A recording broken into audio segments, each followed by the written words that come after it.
Ja nagrywam, a Kary pracuje. Chociaż nagrywanie to też praca. Na pewno. Co my teraz robimy, Kary? Ustawiamy dźwignię hamulca nożnego w wygodnej pozycji dla kierowcy, czyli dla Ciebie.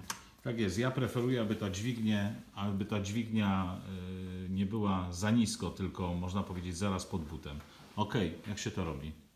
Ustawiamy sobie kontrę na dole pod dźwignią na żądaną wysokość, a potem korygujemy luz na pompie. Trzeba zawsze pamiętać, żeby był delikatny luz na pompie, żeby pompa nie była zblokowana i nie naciskała nam na zacisk tylny hamulca. Tutaj mam włożoną łyżkę, dlatego że chłopaki zakładają tu blisa, ale mamy to zblokowane i możemy wyczuć ten luz, który daje nam dystans, żeby się nie zagotował płyn.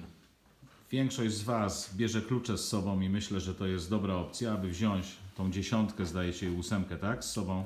Dziesiątka, same dziesiątki. Same dziesiątki na tor, same dziesiątki w teren i wyczuć, czy to, co wyregulowałeś w garażu, odpowiada Ci i wyregulować już dokładnie. Tak jest. Pod butem.